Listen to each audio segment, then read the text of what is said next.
Hi മക്കളെ, ionic equilibrium എന്ന ചാപ്റ്ററിലേക്ക് കിടക്കുകയാണ്. കൂടുതൽ ചോദ്യം വർത്താനൊന്നുമില്ല. ഇക്വിലിബ്രിയത്തിൻ്റെ സെക്കൻഡ് പാർട്ടാണ്. നോട്ട്സ് ലഭിക്കാൻ എങ്ങനെയാണ് കിട്ടേണ്ടത് എന്നുള്ള കെമിക്കൽ ഇക്വിലിബ്രിയത്തിൽ ഞാൻ പറഞ്ഞു തന്നിട്ടുണ്ടായിരുന്നു. CM അക്കാഡമിയുടെ ആപ്പ് ഡൗൺലോഡ് ചെയ്തിട്ട് ഫ്രീ മെറ്റീരിയൽസ് എന്ന ഭാഗത്ത് നിന്ന് നിങ്ങൾക്ക് നമ്മുടെ നോട്ട് ഡൗൺലോഡ് ചെയ്തെടുക്കാൻ പറ്റും. എടാ, അയോണിക് ഇക്വിലിബ്രിയത്തിൽ ആദ്യം പഠിക്കേണ്ടത് ആസിഡ് ബേസ് കോൺസെപ്റ്റാണ്. ഒരാൾ ആസിഡ് ആണോ ബേസ് ആണോ എന്നറിയാൻ 3 കോൺസെപ്റ്റ് ഉണ്ട്. Arrhenius concept, Luis concept, Lawrie Bronsted concept. പേരൊന്ന് ഓർത്ത് വെച്ചോ, ഓരോ കോൺസെപ്റ്റും ഡീറ്റെയിൽ ആയിട്ട് പറയുന്നുണ്ട്. എന്താണ് അറീനിയസ് കോൺസെപ്റ്റ്? അറീനിയസിൻ്റെ കോൺസെപ്റ്റ് പ്രകാരം ആസിഡ് എന്ന് പറഞ്ഞാൽ H+ ഡോണറാണ്. ഒരു H+ കൊടുക്കാൻ കഴിവുള്ളവനൊക്കെ ആസിഡാണ്. HCl, അവിടെ H ഉണ്ടല്ലോ, H2SO4, HNO3, H3PO4, HBr, HI, HCN, CH3COOH, ഇങ്ങനെ H ഉള്ള എല്ലാവരും ആസിഡുകളാകുന്നത് അറീനിയസിൻ്റെ കോൺസെപ്റ്റ് പ്രകാരമാണ്. H+ കൊടുക്കാൻ പറ്റുന്നവനാണ് ആസിഡ് എന്നാണ് അറീനിയസ് കോൺസെപ്റ്റ്. അപ്പോൾ ആരാണ് ബേസ്? എ എന്ന് പറഞ്ഞ ആസിഡ്, ബി എന്ന് പറഞ്ഞ ബേസ് ആണ് കേട്ടോ. ബേസ് ആരാണ്? OH- ഡോണറാണ്.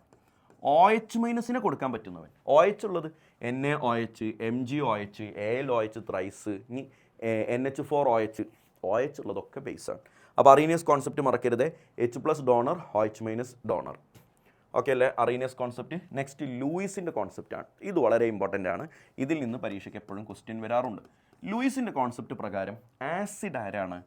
ഇലക്ട്രോൺ പെയർ ആക്സെപ്റ്ററാണ്. Electron pair acceptor.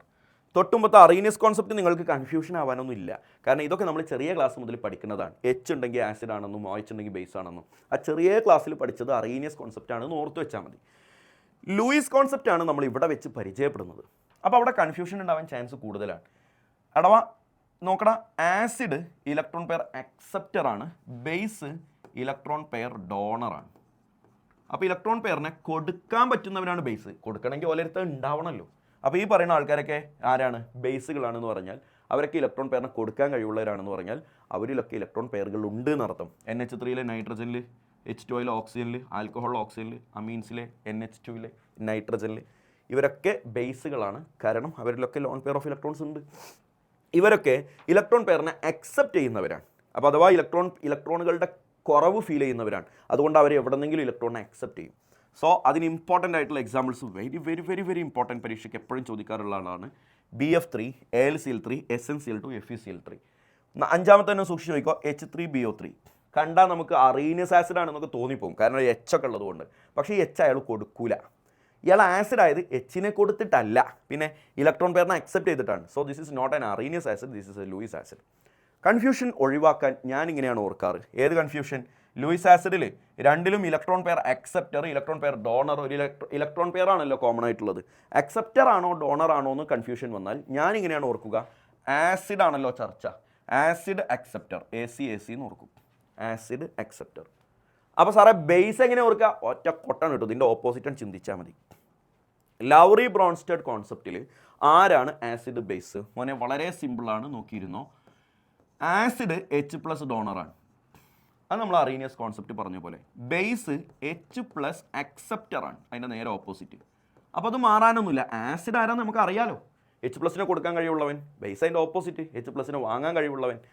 ഈ ലൗറി ബ്രോൺസ്റ്റഡ് കോൺസെപ്റ്റ് ജനറലി ഒരു കെമിക്കൽ റിയാക്ഷൻസിലാണ് പറയുക. ഫോർ എക്സാമ്പിൾ, HCl-ഉം NH3-യും തമ്മിൽ കൂടി ചേർന്നിട്ട് NH4+ഉം Cl- ആയിട്ട് മാറുന്ന ഒരു റിയാക്ഷൻ കാണാം. അപ്പോൾ നിങ്ങൾ ഈ റിയാക്ഷനിലേക്ക് നോക്കൂ. റിയാക്ഷൻ നടക്കുന്നതിന് മുമ്പ് ഇവിടെ HCl ആണുള്ളത്. റിയാക്ഷൻ നടന്നു കഴിഞ്ഞപ്പോൾ അയാൾ Cl- ആയാണ് മാറിയത്. റിയാക്ഷൻ നടക്കും മുമ്പ് ഇവിടെ NH3 ആണുള്ളത്. നടന്നു കഴിഞ്ഞപ്പോൾ അയാൾ NH4+ ആയാണ് മാറിയത്. നീ പറ മോനെ, HCl Cl- ആകുന്നത് എപ്പോഴാണ്? ഒരു H+നെ അയാൾ വിട്ടുകൊടുക്കുമ്പോഴല്ലേടാ. H+ അങ്ങോട്ട് പോകുമ്പോഴല്ലേ അത് Cl- ആയി മാറുക. സോ ഇയാൾ എന്ത് ചെയ്തു? ഡൊണേറ്റ് H+നെ ഡൊണേറ്റ് ചെയ്തു. ഇയാൾ എന്ത് ചെയ്തു? NH3 ആ H+നെ അങ്ങോട്ട് വാങ്ങി വെച്ചു. അങ്ങനെയാണ് അയാൾ NH4+ ആയത്. അയാൾ അക്സെപ്റ്റഡ് അല്ലെങ്കിൽ അക്സെപ്റ്റ് H+നെ അയാൾ അക്സെപ്റ്റ് ചെയ്തു. ശരിയല്ലേടാ? H+നെ അയാൾ അക്സെപ്റ്റ് ചെയ്തു. ഇനി നിങ്ങൾ പറ, എടാ HCl എന്താണ്? H+നെ ഡൊണേറ്റ് ചെയ്തു. അപ്പോൾ ഇവൻ ആരാടാ? ആസിഡാണ്. H+ donor ആസിഡാണ്. NH3 ആ H+നെ വാങ്ങി വെച്ചു. അപ്പോൾ ഇവൻ ആരാടാ? ബേസാണ്. ഇനി ഞാനൊരു കഥ പറയട്ടെ. ആസിഡിൽ നിന്നുണ്ടായ കൗണ്ടർ പാർട്ട് ഇല്ലേടാ, ഇവനെ നമ്മൾ വിളിക്കുന്ന പേര് കോൺജുഗേറ്റ് ആസിഡ് എന്നാണ്, കോൺജുഗേറ്റ് ബേസ് എന്നാണ്, കോൺജുഗേറ്റ് ബേസ്. അപ്പോൾ ഇതാരാ? ബേസിൽ നിന്നുണ്ടായ ആളാണ്, NH3യിൽ നിന്നുണ്ടായ ആൾ. ബേസിൽ നിന്നുണ്ടായ കോൺജുഗേറ്റ് പാർട്ടിനെ നമ്മൾ വിളിക്കുന്ന പേര് കോൺജുഗേറ്റ് ആസിഡ് എന്നാണ്. കോൺജുഗേറ്റ് ആസിഡ് മറക്കരുത്. ആസിഡിൽ നിന്ന് കോൺജുഗേറ്റ് ബേസാണ് ഉണ്ടാവുക, ബേസിൽ നിന്ന് കോൺജുഗേറ്റ് ആസിഡാണ് ഉണ്ടാവുക. ഇവിടെ നിന്ന് ഇങ്ങനെ പരീക്ഷയ്ക്ക് ക്വസ്റ്റ്യൻ വരിക അറിയോ? ഈ ഒരു ക്വസ്റ്റ്യൻ എപ്പോഴും ചോദിക്കാറുള്ളതാണ്. What is conjugate acid base pair? Conjugate acid base pair എന്ന് പറഞ്ഞാൽ എന്താ? സിമ്പിളാണ്. A pair which differ by a H+. ഒരു H+ൻ്റെ വ്യത്യാസം വരുന്ന രണ്ടാൾക്കാരെയാണ് കോൺജുഗേറ്റ് ആസിഡ് ബേസ് പെയർ എന്ന് പറയുക. For example H2O and H3O+. കണ്ടോ, H2Oയിലേക്ക് ഒരു H+ വന്നു, അപ്പോൾ H3O+ ആയി. അപ്പോൾ ഇവർ തമ്മിൽ എന്തിൻ്റെ ഡിഫറൻസേ ഉള്ളൂ? ഒരു H+ൻ്റെ വ്യത്യാസമേ ഉള്ളൂ. അപ്പോൾ അവരൊരു കോൺജുഗേറ്റ് ആസിഡ് ബേസ് പെയർ ആണ്. NH3 and NH4+. കണ്ടോ, ഇവർക്കിടയിലും ഒരു H+ൻ്റെ ഡിഫറൻസേ ഉള്ളൂ. അപ്പോൾ ഒരു H+ൻ്റെ ഡിഫറൻസ് വരുന്ന ആൾക്കാരാണ് കോൺജുഗേറ്റ് ആസിഡ് ബേസ് പെയർ. ഇതാണ് ഇതിൽ ഏറ്റവും ഇമ്പോർട്ടൻറ്റ് ക്വസ്റ്റ്യൻ. കുറേ സ്പീഷീസ് ഞാൻ തന്നിട്ടുണ്ട്. ഇവരുടെയൊക്കെ കോൺജുഗേറ്റ് ആസിഡ് ആരാ, കോൺജുഗേറ്റ് ബേസ് ആരാന്ന് കാണണം. കുറേ ആൾക്കാർ ബുദ്ധിപൂർവ്വം ലോജിക്കലി ചിന്തിച്ചുണ്ടാക്കുമ്പോൾ ചിലപ്പോഴൊക്കെ തെറ്റ് പറ്റാതിരിക്കാൻ ഞാൻ ഈ പറയുന്ന കാര്യം കണ്ട് പഠിക്കുക. To find conjugate acid, conjugate acid കാണാൻ എളുപ്പവഴി പഠിപ്പിച്ചു തരാം. മൂസിൻസ് മെത്തേഡ്. ആഡ് H+ ആഡ് ചെയ്യുക. എന്താണ് ഇക്കൊക്കെ പറഞ്ഞു തരാം, നിങ്ങളൊന്ന് കേൾക്ക്. കോൺജുഗേറ്റ് ബേസ് കാണാൻ സബ്സ്ട്രാക്ട് H+. H+നെ സബ്സ്ട്രാക്ട് ചെയ്യുക, മൈനസ് ചെയ്യുക. കോൺജുഗേറ്റ് ആസിഡ് കാണാൻ H+ ആഡ് ചെയ്യുക. കോൺജുഗേറ്റ് ബേസ് കാണാൻ H+ സബ്സ്ട്രാക്ട് ചെയ്യുക. മോനെ H2O, ഇവരുടെ ഈ കാണുന്ന ആൾക്കാരുടെ ഒക്കെ കോൺജുഗേറ്റ് ആസിഡ് കാണണം. എന്താ കോൺജുഗേറ്റ് ആസിഡ് കാണാൻ ഒരു H+ ആഡ് ചെയ്യും. H+ ആഡ് ചെയ്യുക എന്ന് പറഞ്ഞാൽ H-ഉം ആഡ് ചെയ്യുക, പ്ലസും ആഡ് ചെയ്യുക എന്നാണ്. അപ്പോൾ H2Oയിലേക്ക് ഒരു H ആഡ് ചെയ്തു, അപ്പോൾ H3O ഒരു പ്ലസും കൂടി ഇട്ട് കൊടുക്കുക. ഒരു H ആഡ് ചെയ്യുക, പ്ലസും ആഡ് ചെയ്യുക, NH4+. H2SO4ന് കോൺജുഗേറ്റ് ആസിഡ് ഇല്ല മോനെ. H2SO4, HNO3, H3PO4 എന്നൊക്കെ പറഞ്ഞ് നമ്മൾ കേൾക്കുന്ന ഒരു അവസ്ഥ ഉണ്ടല്ലോ, അതിനേക്കാൾ കൂടുതൽ H ഇനി അതിൽ ആഡ് ചെയ്യാൻ പറ്റില്ല. അതൊന്ന് നോട്ട് ചെയ്ത് വെച്ചോട്ടോ. H2SO4ലേക്ക് ഒരു H ആഡ് ചെയ്ത് കഴിഞ്ഞാൽ അങ്ങനെ ഉണ്ടാവുക H3SO4+. അങ്ങനെ ഒരാളുണ്ടോ? അങ്ങനെ നമ്മൾ കേട്ടിട്ടില്ല, അങ്ങനെ ഒരാളില്ല. അപ്പോൾ അത് ഓർത്ത് വെച്ചോ. HNO3 നമ്മൾ സാധാരണ കേൾക്കുന്ന ആസിഡ് ഇല്ലടാ. HCl, H2SO4, HNO3, H3PO4 ഇവർക്കൊന്നും ഇനി ഫർദർ കോൺജുഗേറ്റ് ആസിഡ് ഉണ്ടാവില്ല. അതിലേക്ക് വീണ്ടും H+ ആഡ് ചെയ്യുക, നോട്ട് പോസിബിൾ. എന്നാൽ ബാക്കിയുള്ളവർക്കൊക്കെ പറ്റും. HSO4-, നോക്കടാ, HSO4-, അതിലേക്ക് ഞാൻ H ആഡ് ചെയ്തു, പ്ലസും ആഡ് ചെയ്തു. അപ്പോൾ എന്ത് കിട്ടും? H ആഡ് ചെയ്താൽ H2SO4, ഒരു പ്ലസ് ആഡ് ചെയ്തു. പ്ലസ് ആഡ് ചെയ്ത് കഴിഞ്ഞാൽ എന്ത് സംഭവിക്കും? ഓൾറെഡി ഇവിടെ ഒരു മൈനസ് ഉണ്ട്, അത് 0 ആയി പോകും, ന്യൂട്രലൈസ് ചെയ്തു പോകും. So H2SO4. അപ്പോൾ അങ്ങനെയാണെങ്കിൽ H2PO4-, ഞാനൊരു H ആഡ് ചെയ്തു, പ്ലസും ആഡ് ചെയ്തു, H3PO4. HPO4 2-, നോക്കടാ, ഒരു H ആഡ് ചെയ്തു, അപ്പോൾ എന്ത് കിട്ടും? H2PO4 2- ഉണ്ട്, അതിലേക്ക് ഒരു പ്ലസും ആഡ് ചെയ്യണം. H ആഡ് ചെയ്യണം, പ്ലസും ആഡ് ചെയ്യണം. ഒരു പ്ലസ് ആഡ് ചെയ്താൽ ഒരു മൈനസ് ബാക്കിയാവും. സോ H2PO4- ആണ് ഇയാളുടെ കോൺജുഗേറ്റ് ബേസ്, കോൺജുഗേറ്റ് ആസിഡ്. ഇനി കോൺജുഗേറ്റ് ബേസ് കിട്ടാൻ സബ്സ്ട്രാക്ട് H+, റിമൂവ് ചെയ്യുക. H+ റിമൂവ് ചെയ്യുക എന്ന് പറഞ്ഞാൽ എങ്ങനെ അറിയോ? H ഒഴിവാക്കുക, പ്ലസ് ഒഴിവാക്കുക. കേൾക്കണം മോനെ, H2Oയിൽ നിന്നൊരു H പോട്ടെ, ബാക്കി എന്താ ഉണ്ടാവുക? HO എന്നല്ലേ ഉണ്ടാവുള്ളൂ. H2Oയിൽ നിന്നൊരു H പോയി, പ്ലസ്സും പോട്ടെ, പോകാനും ഇവിടെ പ്ലസ് ഒന്നും ഇല്ലല്ലോ. അപ്പോൾ എന്ത് ചെയ്താൽ മതി? ഒരു മൈനസ് ഇട്ട് കൊടുത്താൽ മതി. അപ്പോൾ നേരത്തെ H+ എങ്ങനെ ആഡ് ചെയ്യുക? H ആഡ് ചെയ്യുക, പ്ലസ്സും ആഡ് ചെയ്യുക. H+ എങ്ങനെ മൈനസ് ചെയ്യുക? H റിമൂവ് ചെയ്യുക, എന്നിട്ടൊരു മൈനസ് ഇട്ട് കൊടുക്കുക എന്ന് ഓർത്ത് വെക്ക്. അപ്പോൾ NH3യിൽ നിന്ന് എങ്ങനെ കോൺജുഗേറ്റ് ബേസ്? ഒരു H റിമൂവ് ചെയ്യും, NH2, എന്നിട്ടൊരു മൈനസ് ഇട്ട് കൊടുക്കുക. H2SO4ൻ്റെ കോൺജുഗേറ്റ് ബേസ് എങ്ങനെ കാണാം? ഒരു H റിമൂവ് ചെയ്യും, HSO4, എന്നിട്ടൊരു മൈനസ് ഇട്ട് കൊടുക്കുക. HSO4- എന്ന് എങ്ങനെയാണ് കോൺജുഗേറ്റ് ബേസ് കാണാം? ഒരു H റിമൂവ് ചെയ്യും, ബാക്കി എന്താ ഉള്ളത്? SO4, എന്നിട്ട് ഒരു മൈനസ് ഇട്ട് കൊടുക്കുക. ഓൾറെഡി ഒരു മൈനസ് ഇവിടെ ഉണ്ട്, ഇനി ഒരു മൈനസും കൂടി ഇട്ട് കൊടുക്കുക. അപ്പോൾ 2- ആയി. H2PO4-, ഒരു H റിമൂവ് ചെയ്തു, HPO4 2-. HPO4 2- നിന്ന് ഒരു H റിമൂവ് ചെയ്താൽ ബാക്കി PO4, ഓൾറെഡി 2- ഉണ്ട്, ഇപ്പോൾ ഒരു മൈനസും കൂടി വന്നു, 3-. അപ്പോൾ കോൺജുഗേറ്റ് ആസിഡും ബേസും എങ്ങനെയാണ് കാണുക എന്നുള്ളതിൻ്റെ ഏറ്റവും സിംപ്ലസ്റ്റ് വേ ഇതാണ്, പഠിച്ചു വെച്ചോളണം. ഇവനെ നിങ്ങൾ മുമ്പ് കണ്ടിട്ടുണ്ടാകും. ഇവൻ്റെ നേതൃത്വത്തിൽ CM അക്കാഡമി എന്ന് പറയുന്ന ഒരു സ്ഥാപനമുണ്ട്. അവിടെ 1 ഇയർ +2ൻ്റെ എൻട്രൻസ് ഓറിയൻറ്റഡ് ഓൺലൈൻ ക്ലാസ്സിന് നിങ്ങൾക്ക് ഒരു മാസത്തേക്ക് 399 വരുള്ളൂ. കേരളത്തിലെ മുഖ്യധാര എൻട്രൻസ് കോച്ചിങ് സെൻറ്ററുകളുടെ ഏതിൻ്റെ ക്ലാസ്സുകൾ നിങ്ങൾ ഇപ്പോൾ ഫോളോ ചെയ്യുന്നവരാണെങ്കിലും, നിങ്ങൾ ട്യൂഷൻ ജോയിൻ ചെയ്തവരാണെങ്കിലും, നിങ്ങളുടെ പേഴ്സണൽ മെൻറ്റർഷിപ്പിൽ ഒരു സ്ഥാപനത്തിനും ഒന്നും ചെയ്യാനില്ല. ക്ലാസ് അങ്ങനെ തരാനേ പറ്റൂ. കാണുക കാണാതിരിക്കുക നിങ്ങളുടെ ചോയ്സാണ്. ഞങ്ങൾ അങ്ങനെയല്ല, കംപ്ലീറ്റ്ലി നിങ്ങളെ ഫോളോ അപ്പ് ഉണ്ടാകും, മെൻറ്റർഷിപ്പ് ഉണ്ടാകും, കംപ്ലീറ്റ്ലി എൻട്രൻസ് ഓറിയൻറ്റഡ് ആയിരിക്കും. റെക്കോർഡഡ് വീഡിയോസും ലൈവ് സെഷൻസിലൂടെ നിങ്ങൾക്ക് ഡൗട്ട് ക്ലിയർ ചെയ്യാനുള്ള എല്ലാ ഓപ്ഷൻസും ഉണ്ടാകും. ഞങ്ങൾക്ക് വേറെ പണിയൊന്നുമില്ല, ഞങ്ങളിതിൻ്റെ പിന്നാലെ ഇങ്ങനെ നടക്കും. അതുകൊണ്ട് ഈ എമൗണ്ടിന് കേരളത്തിൽ കിട്ടാവുന്ന ഏറ്റവും ബെസ്റ്റ് ക്ലാസ് ഞങ്ങൾ നിങ്ങൾക്ക് തരും. +2 ഞങ്ങൾ പറയും പോലെ ചാടി കൂടെ നിന്ന് തന്നാൽ നിങ്ങൾക്ക് ഫുൾ മാർക്കും കിട്ടും. എടാ ഗ്യാരണ്ടി ഫുൾ മാർക്കും കിട്ടും. താല്പര്യമുള്ളവരിതാ ഈ നമ്പറിലാണ് കോൺടാക്ട് ചെയ്യേണ്ടത്. ഒരു 3-4 ആളെ കൂട്ടിയിട്ടൊക്കെ നമുക്ക് സെറ്റാക്കാം. നോക്കിക്കോട്ടെടാ, important equations. Ionic equilibrium somewhat ഒരു കുറച്ചുകൂടെ കാൽക്കുലേഷൻസ് ഒക്കെ വരുന്ന ഒരു ഭാഗമാണ്. ഈ അയണിക് ഇക്വിലിബ്രിയത്തിലെ ഏറ്റവും പ്രധാനപ്പെട്ട എല്ലാ ഇക്വേഷൻസും ഞാൻ ഒരുമിച്ച് ഇങ്ങോട്ട് തന്നതാണ്. കാണുമ്പോൾ നിങ്ങളിങ്ങനെ ദൈവമേ 9 ഇക്വേഷനോ എന്ന് തലേ കൈവെക്കും. ഇല്ല, സിമ്പിളാണ്. നോക്കിയേ, PH കാണാൻ, POH കാണാൻ, PK കാണാൻ, PKB കാണാൻ, PKW കാണാൻ 5 എണ്ണം ഒരേ താളത്തിലുള്ളതാണ്. P എന്നല്ലേ ഇവിടൊക്കെ സ്റ്റാർട്ട് ചെയ്യണേ. P എന്ന് പറഞ്ഞാൽ മൈനസ് ലോഗ് എന്നാ. എത്ര എളുപ്പമുണ്ട്. PKW minus log KW. എന്ത് സംഭവിച്ചു? P മാറ്റിയിട്ട് മൈനസ് ലോഗാണ് ഇവിടുത്തെ ഇക്വേഷനായി. PKB minus log KB, PKA minus log KA. PHും POHും ആകുമ്പോൾ മൈനസ് ലോഗ് കോൺസെൻട്രേഷൻ എന്ന് എക്സ്ട്രാ പറഞ്ഞു കൊടുക്കണം. വേറെ വ്യത്യാസമൊന്നുമില്ല. PH minus log concentration of PH, minus log concentration of H+, POH minus log concentration of OH minus. Okay അല്ലേ?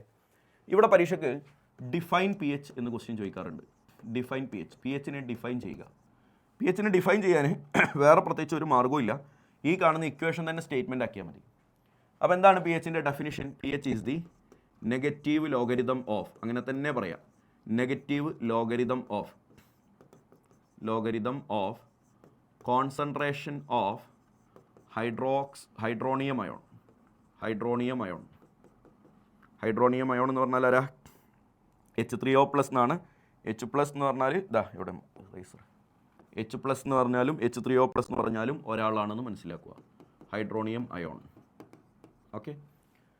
അല്ലെങ്കിൽ negative logarithm of concentration of H+, proton. വെറുതെ പറഞ്ഞുകൊണ്ട് അവസാനിപ്പിച്ചേക്ക്. ഞാൻ അത്രേ ഉദ്ദേശിച്ചുള്ളൂ. ഇക്വേഷനും ഡെഫിനിഷനൊക്കെ ഒന്ന് തന്നെയാണ്, സ്റ്റേറ്റ്മെൻ്റ് ആക്കാൻ പറ്റിയാൽ മതി.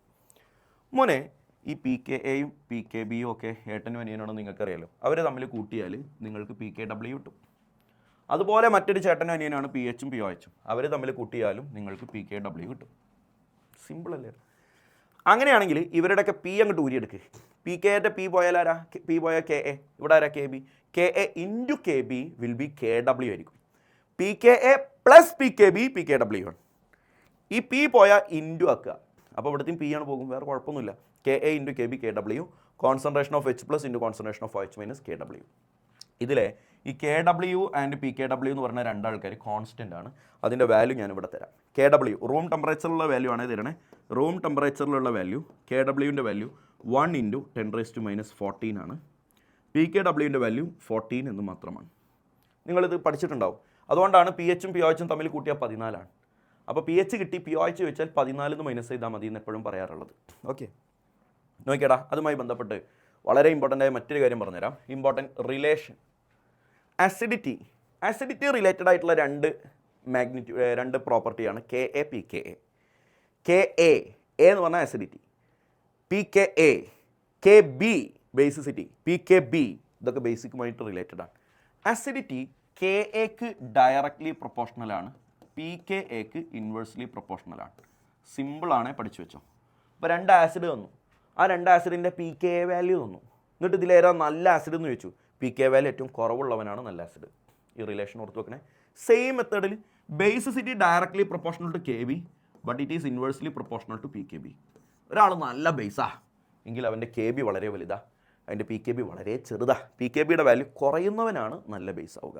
അപ്പോൾ ഈ ഇമ്പോർട്ടൻറ്റ് റിലേഷൻ ഒന്ന് ഓർത്ത് വെച്ചേക്കണേ. KAയുടെ വാല്യൂ വന്നിട്ടുണ്ട്, PK എത്രയാണ്? ഇത് കാൽക്കുലേറ്ററിൽ ചെയ്യാനുള്ള പണിയാണ്. ഇത് കാൽക്കുലേറ്റർ ഇല്ലാതെ ചെയ്യാനുള്ള പണിയുണ്ട് എൻട്രൻസിന്.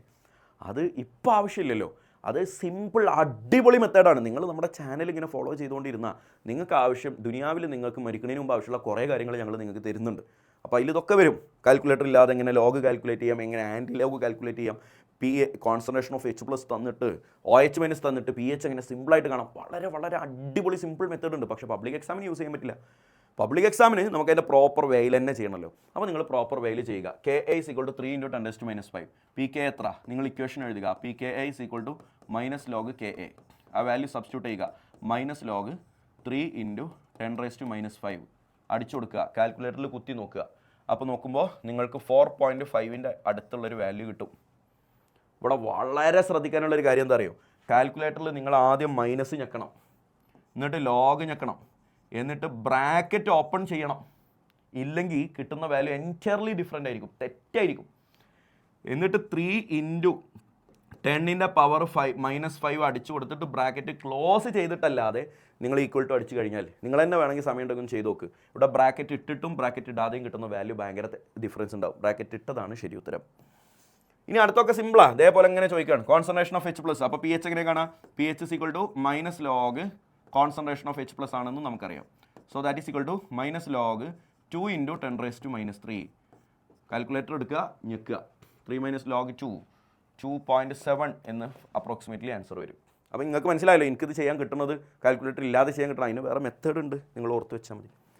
ഇനി ഇവിടെ ശ്രദ്ധിക്കാനുള്ളൊരു കാര്യം, ചിലപ്പോൾ കോൺസെൻട്രേഷൻ ഓഫ് H+ എന്ന് പച്ചക്ക് തരില്ല. കോൺസെൻട്രേഷൻ ഓഫ് H+ പച്ചക്ക് തരാതെ ഇങ്ങനെ ചില വൃത്തികേടുകൾ പറയും. 0.002 മോളാർ H+ ഓഫ് ഇങ്ങനെയൊക്കെ പറയും. അപ്പോൾ എന്ത് ചെയ്യണം എന്നറിയോ, കോൺസെൻട്രേഷൻ ഓഫ് H+ എന്താണെന്ന് അറിയണം. പഠിച്ചോ മോനെ, molarity into number of H+ ആണ്. കോൺസെൻട്രേഷൻ ഓഫ് H+ എന്ന് പറഞ്ഞാൽ molarity into number of H+ ആണ്. സോ ഇവിടെ നമുക്ക് concentration of H+ is equal to the molarity 0.002 into concentration number of H+, H2SO4 എന്ന് പറഞ്ഞാൽ എത്ര H ഉണ്ട്, 2. സോ കോൺസെൻട്രേഷൻ ഓഫ് H+ 0.004 എന്ന് കിട്ടും. ഇനി പി എച്ച് കാണാം, പി എച്ച് എങ്ങനെ കാണാം, -log concentration of H+. Calculator എടുക്കുക, മൈനസ് ഞെക്കുക, ലോഗ് ഞെക്കുക, 0.004 ഞെക്കുക, കാണുന്നത് എന്താണോ എടുത്തെഴുതുക, അതിന് കുഴപ്പമുണ്ടാവില്ല. ഫൈനലി വരെ നിങ്ങൾക്ക് അങ്ങനെ ചെയ്യാം. ഇവിടെ അപ്പോൾ ഞാൻ എക്സ്ട്രാ പഠിപ്പിച്ചത് എന്താ, കോൺസെൻട്രേഷൻ ഓഫ് H+ ഡയറക്റ്റ് തന്നില്ല എങ്കിൽ നീ കാണേണ്ടത് ഇങ്ങനെയാണ്, molarity into number of hydrogen. മോനെ ഇതും ശ്രദ്ധിച്ചേ, ഇവിടെ 0.0002 നോർമൽ എന്നാണ്, മൊളാരിറ്റി അല്ല നോർമാലിറ്റിയാണ്. അങ്ങനെയാകുമ്പോൾ കോൺസെൻട്രേഷൻ ഓഫ് H+ കാണുമ്പോൾ ശ്രദ്ധിക്കണേ, that is equal to normality itself. അവിടെ പിന്നെ ഇൻറ്റു നമ്പർ ഓഫ് ഹൈഡ്രജൻ ചെയ്യാൻ പാടില്ല. അപ്പോൾ ഇവിടെ H3PO4 ആണല്ലോ, അപ്പോൾ ഒരു ഇൻറ്റു 3 ചെയ്യാൻ ഇങ്ങനെ ത്വര ഉണ്ടാവും. നമുക്ക് ത്വര ഉണ്ടായാൽ കുഴപ്പമൊന്നുമില്ല, പരീക്ഷ തോൽക്കും, വേറെ കുഴപ്പമൊന്നുമില്ല. So concentration of H+ is equal to ഈ വാല്യൂ മാത്രം എഴുതിയാൽ മതിയെന്ന്, 0.0002. മൊളാരിറ്റി ആണെങ്കിലാണ് നമ്പർ ഓഫ് ഹൈഡ്രജൻ കൊണ്ട് മൾട്ടിപ്പിൾ ചെയ്യേണ്ടത്. സോ പി എച്ചിന് എങ്ങനെ കാണാം, അത് ഞാൻ നിങ്ങൾക്ക് വിട്ടുന്നു, -log കോൺസെൻട്രേഷൻ ഓഫ് H+, 0.0002. ഇനി അത് കാൽക്കുലേറ്ററിൽ ഞെക്കിയിട്ട് ആൻസർ കാണുക. ഓക്കെ, ഇത് ബേസാ, നോക്കിക്കേടാ, ഇത് ബേസാ, MgOH ട്വൈസ് ബേസാ. പക്ഷെ നിന്നോട് ചോദിച്ചത് പി എച്ചാ. പി എച്ച് കാണാനുള്ള ഇക്വേഷൻ എന്താ, -log കോൺസെൻട്രേഷൻ ഓഫ് H+. ഇവിടെ H+ ഉണ്ടാവില്ലല്ലോ, OH അല്ലേ ഉണ്ടാവുക. അപ്പോൾ നിനക്ക് ഇവിടുന്ന് ഡയറക്റ്റ് പി എച്ച് കാണാൻ പറ്റില്ല. ആദ്യം നീ POH കാണണം. POH കാണേണ്ടത് എങ്ങനെയാടാ, POH എങ്ങനെയാണ് കാണുക, -log കോൺസെൻട്രേഷൻ ഓഫ് OH-. അപ്പോൾ നമ്മൾ ക്വസ്റ്റ്യനിലേക്ക് നോക്കി, OH- കോൺസെൻട്രേഷൻ ചതിച്ചു. OH-ൻ്റെ കോൺസെൻട്രേഷൻ ഡയറക്റ്റ് പറഞ്ഞിട്ടില്ല, പകരം മൊളാരിറ്റിയാണ് പറഞ്ഞത്. അത് നമുക്ക് പേടിക്കാനില്ല, നേരത്തെ ഞാൻ പഠിപ്പിച്ചു തന്നിട്ടുണ്ട്. Concentration of OH- is equal to molarity into number of OH. നേരത്തെ കോൺസെൻട്രേഷൻ ഓഫ് H+ ആകുമ്പോൾ നമ്പർ ഓഫ് H, ഇവിടെ concentration of OH- also number of OH. അപ്പോൾ ഭയങ്കര സിമ്പിളാണ്. മൊളാരിറ്റി എത്ര, 0.003 into number of OH2, that is equal to 0.006. അപ്പോൾ നിനക്ക് എന്ത് കിട്ടി, കോൺസെൻട്രേഷൻ ഓഫ് OH- കിട്ടി. pH സിമ്പിളായിട്ട് -log 0.006 എന്ന് കിട്ടും. ഒന്ന് കാൽക്കുലേറ്റർ എടുത്ത് അടിച്ചു നോക്ക്, 6 × 10⁻³ 3 - log 6 2.2 എന്ന ആൻസർ വരും. ഫൈനലി അപ്രോക്സിമേറ്റ്ലി 2.2 എന്ന ആൻസർ വരും. ഇപ്പോൾ കിട്ടിയത് എന്താ, POH. ചോദ്യം എന്താ, PH. നമുക്കറിയാം PH-ഉം POH-ഉം തമ്മിൽ കൂട്ടിച്ചേർത്താൽ 14 കിട്ടും. സോ PH കാണാൻ 14ൽ നിന്ന് POH മൈനസ് ചെയ്താൽ മതി. സോ 14 - 2.2 കാൽക്കുലേറ്ററിൽ തന്നെ ചെയ്തോട്ടോ, ഇല്ലെങ്കിൽ ചിലർ 12.8 എന്ന് എഴുതും. That's wrong. 12.8 അല്ല, 11.8. 14ൽ നിന്ന് 2 പോയാൽ 12, പിന്നെയും 0.2 അതിന് പോകണമെന്ന് ചിലർ ചിന്തിക്കില്ല, അങ്ങനെയൊക്കെ ഉണ്ടാവാറുണ്ട്. 11.8. ഓക്കെ, ഇവിടെ അടുത്ത ടോപ്പിക്കിലേക്ക് പോകുന്നതിന് മുമ്പ് എനിക്ക് ഇമ്പോർട്ടൻ്റ് ആയിട്ട് പറയണമെന്ന് തോന്നുന്ന വേറൊരു സാധനം കൂടി ഞാനിവിടെ ഒന്ന് ആഡ് ചെയ്യുന്നുണ്ടേ. പ്രീവിയസ് ഇയറിൽ ചോദിച്ചിട്ടുള്ളൊരു സാധനമാണ്. 1 × 10⁻⁻8 മോളാർ HCl. ഇതിൻ്റെ pH ഒന്ന് കാണണം. ഇതിൻ്റെ pH എത്ര മോനെ, ഭയങ്കര സിമ്പിളായിട്ടൊന്ന് ചെയ്ത് നോക്ക്. ഇവിടെ concentration of H+ is equal to molarity into number of hydrogen, HCl ആകുമ്പോൾ നമ്പർ ഓഫ് ഹൈഡ്രജൻ 1 ആണല്ലോ, അപ്പോൾ തന്ന മൊളാരിറ്റി തന്നെ എടുത്ത് എഴുതുക 1 × 10⁻⁸. So pH is equal to minus log concentration of H plus 1 × 10⁻⁸. നിങ്ങൾ ചെയ്ത് നോക്ക്, ഫൈനലി ആൻസർ 8 എന്ന് വരും. കാണുമ്പോൾ തന്നെ അറിയില്ലേ ആ ആൻസർ തെറ്റാണ്. അത് തെറ്റാണ്. കാരണം എന്താ, 8 എന്ന് pH വന്നാൽ 7-നേക്കാൾ കൂടുതലായിപ്പോയില്ലേ. 7-നേക്കാൾ കൂടുതലായാൽ അയാൾ ആരാ? 7-നേക്കാൾ കൂടുതലായാൽ അയാൾ ബേസ് അല്ലേ. പക്ഷെ ഇവിടെ തന്ന ആൾ ആസിഡ് അല്ലേ, HCl അല്ലേ. അപ്പോൾ ഒരിക്കലും ആസിഡിൻ്റെ pH ഒരിക്കലും 7-നേക്കാൾ കൂടുതലാവില്ലല്ലോ. അപ്പോൾ നിങ്ങൾ ചെയ്തതിൽ തെറ്റുണ്ട്. എന്താണ് തെറ്റ്? ഇതൊരു എക്സ്ട്രാ അറിവാണ്, അഡീഷണൽ അറിവാണ്. മരിച്ചാലും മറക്കരുത്, അഡീഷണൽ ആണ്, ഓർത്ത് വെക്കണേ. എന്താ അറിയോ, ഈ തന്ന വാല്യൂ ഇല്ലടാ, ഇത് ചിലർക്ക് പുതിയ അറിവായിരിക്കും, പക്ഷെ പരീക്ഷയ്ക്ക് ചോദിക്കുന്നു ആയിക്കോട്ടെ. ഈ വാല്യൂ ഇല്ലടാ, -8 അല്ലേ. ആ പവർ -7 -8 -9 ആണെങ്കിൽ എങ്ങനെ, 10⁻⁻7 10⁻⁻8 10⁻⁻9 ഒക്കെ ആണെങ്കിൽ -9 ഒന്നും വരാൻ ചാൻസ് ഇല്ല. ഇതൊക്കെ ആണെങ്കിൽ നിങ്ങൾ ഈ തന്ന വാല്യൂവിൻ്റെ കൂടെ ആഡ് 1 × 10⁻⁻7, ഈ തന്ന വാല്യൂവിൻ്റെ കൂടെ ഒരു 1 × 10⁻⁻7 കൂടി ചുമ്മാ ആഡ് ചെയ്തിട്ടേക്കണം. അതെന്താ സാറേ അങ്ങനെ? ദയവ് ചെയ്ത് ഞാൻ പറഞ്ഞു, മറ്റന്നാളെയാണ് പരീക്ഷ, തൊള്ള പൊട്ടിയിരിക്കുക. പരീക്ഷ കഴിഞ്ഞിട്ട് വാ, ഞാൻ പറഞ്ഞുതരാം. 1 × 10⁻⁷ കൂടി ആഡ് ചെയ്യണം. അത് എവിടെ നിന്നാന്ന് വെച്ചാൽ വാട്ടറിൽ നിന്നുള്ളതാണ്. ഇത് വളരെ ചെറിയ വാല്യൂ ആണ്. അപ്പോൾ അവിടെ ഹ്യൂജ് എമൗണ്ട് ഓഫ് വാട്ടർ ഉണ്ടാകും. അപ്പോൾ വാട്ടറിൽ H+ നെഗ്ലക്റ്റബിൾ അല്ല എന്നുള്ള ഒരു ബേസിക് തിയറിയാണ് അവിടെ ഉള്ളത്. അതൊക്കെ എനിക്ക് അറിയാമെന്നുള്ളത് ഞാൻ വെറുതെ പറഞ്ഞുതരാം, നീ അതൊന്നും അറിയണ്ട. നിന്നോട് ഞാൻ ഇത്ര പറയുന്നുള്ളൂ, കോൺസെൻട്രേഷൻ ഓഫ് H+ ക്വസ്റ്റ്യനിൽ തന്നത് 10⁻⁷ 10⁻⁸ 10⁻⁹ പെട്ടതാണെങ്കിൽ നിൻ്റെ വക ഒരു 1 × 10⁻⁷ കൂടി എൻ്റെ വക ആഡ് ചെയ്തിട്ടേക്ക്. അപ്പോൾ അവിടെ ടോട്ടൽ കോൺസെൻട്രേഷൻ ഓഫ് H+ ചോദിച്ചു കഴിഞ്ഞാൽ ക്വസ്റ്റ്യനിൽ തന്ന വാല്യൂ 1 × 10⁻⁸ കൂടെ ഞാൻ തരുന്ന വാല്യൂ 1 × 10⁻⁷ കൂടി ആഡ് ചെയ്യണം. ഇത് നിങ്ങൾ ആരോട് ചോദിക്കുക? കാൽക്കുലിനോട് ചോദിച്ചു നോക്ക്. കാൽക്കുലേറ്റർ ചോദിക്കുമ്പോൾ ഒരു പ്രശ്നമുണ്ട്, ഇതാ നോക്കിക്കോട്ടോ. 10⁻⁸ 10⁻⁷ ഡിഫറൻറ്റ് പവറാണ്. ഡിഫറൻറ്റ് പവറുകൾ തമ്മിൽ ആഡ് ചെയ്യാൻ പറ്റില്ല, ഒരേ പവർ ആക്കണം. ആ ഒരേ പവറാക്കാൻ ഞാൻ ഇതിനെ പിടിച്ചിട്ട് എന്താക്കുകയാണ്, 0.1 × 10⁻⁻7 എന്നാക്കുകയാണ്. കുഴപ്പമൊന്നുമില്ലല്ലോ. കാരണം എന്താ, 10⁻⁸ എന്ന് പറഞ്ഞാൽ 8 പോയിന്റ് പുറകിൽ പോയി ഒരു കുത്തിട് എന്നാണ് അർത്ഥം. ഒരു പോയിന്റ് പുറത്തേക്ക് വന്നിട്ട് ഒരു കുത്തിട്ട് കഴിഞ്ഞാൽ ബാക്കി ഇനി 7 പോയിന്റ് പോയാൽ മതി. So this is 10⁻⁷ plus 1 × 10⁻⁷. ഇതിൽ മാറ്റമൊന്നുമില്ല. ഇപ്പം എന്ത് സംഭവിച്ചു, അവരുടെ രണ്ടുപേരുടെയും പവർ സെയിം ആയി. ഇനി ഈ കാൽക്കുലേഷൻ മനസ്സിലായിട്ടില്ല എന്നുണ്ടെങ്കിൽ കാൽക്കുലേറ്ററിനോട് ചോദിക്കുക. 0.1 × 10⁻⁷ 1 × 10⁻⁷ തമ്മിൽ കൂട്ടിയാൽ എത്രയായി? 1 0.1 1.1 × 10⁻⁷ കോമൺ ആയിട്ട് എടുത്തു. സോ ഇവിടെ കോൺസെൻട്രേഷൻ ഓഫ് H+ 1.1 × 10⁻⁷ എന്നാണ് കിട്ടേണ്ടത്, അല്ലാതെ ഈ വാല്യൂ മാത്രമല്ല. അങ്ങനെ ചെയ്താലേ തെറ്റ് സംഭവിക്കുക. ഇനി നീ കാൽക്കുലേറ്റ് എടുത്തും ചെയ്ത് നോക്കിയാൽ pH is equal to -log ഇതിൻ്റെ വാല്യൂ 1.1 × 10⁻⁷ നീ ചെയ്ത് നോക്ക്. അപ്രോക്സിമേറ്റ്ലി അത് 6.95 എന്ന് വരും. 7-നേക്കാൾ താഴെ വന്നില്ലേ? 7-നേക്കാൾ താഴെ വന്നാൽ അസിഡിക് ആണെന്ന് മനസ്സിലായില്ലേ? സിമ്പിളാണ് മോനെ, ശ്രദ്ധിക്കണം. ഓക്കെ അല്ലേ? അപ്പോൾ ആ ടൈപ്പ് ക്വസ്റ്റ്യനും കൂടി ഞാൻ അവിടെ ഡിസ്കസ് ചെയ്തു. ഇനി എടാ, ഇത് നമുക്ക് വഴിയിൽ വെച്ച് ആവശ്യമുള്ള ആളാണ്. ആരൊക്കെയാണ് സ്ട്രോങ് ആസിഡുകൾ, ആരൊക്കെയാണ് വീക്ക് ആസിഡുകൾ, ആരൊക്കെയാണ് സ്ട്രോങ് ബേസ് വീക്ക് ബേസ് എന്നൊക്കെ നമുക്ക് ആവശ്യമുണ്ട്. പേരുകൾ പഠിക്കൽ നിർബന്ധമാണ്. ഭയങ്കര പ്രശ്നമൊന്നുമില്ല ഇത്. നിങ്ങൾക്ക് 2 മിനിറ്റ് സമയം ഉണ്ടെങ്കിൽ ഇതൊക്കെ സിമ്പിളായിട്ട് പഠിക്കാം. ഇതൊക്കെ നിങ്ങൾക്ക് അറിയുന്ന ആൾക്കാരാണ്. H2SO4 HCl HBr HI HNO3 ഇവരൊക്കെ നമുക്ക് അറിയുന്ന ആൾക്കാരല്ലേ, സ്ട്രോങ് ആസിഡാണ്. വീക്ക് ആസിഡ് പഠിച്ചാൽ മതി. H3PO4 phosphoric acid വീക്കാണ്. നമ്മളിങ്ങനെ എപ്പോഴും കേൾക്കുന്ന ആളല്ല ഫോസ്ഫോറിക് ആസിഡ്, പക്ഷേ വീക്കാണ്. HF വീക്കാണ്. HCN ഹൈഡ്രോസയാനിക് ആസിഡ് എന്ന് പറയും, അയാളും വീക്കാണ്. ഓർഗാനിക് ആസിഡ്, ഓർഗാനിക് കെമിസ്ട്രിയിൽ കുറേ ആസിഡ് ഇല്ലേ. കാർബോക്സിലിക് ആസിഡ് ഫംഗ്ഷണൽ ഗ്രൂപ്പ് ഉള്ളവർ, COOH for example CH3COH acetic acid, HCOH formic acid, ബെൻസിനെങ്കിൽ COH ബെൻസോയിക് ആസിഡ്, അവരൊക്കെ വീക്ക് ആസിഡാണ്.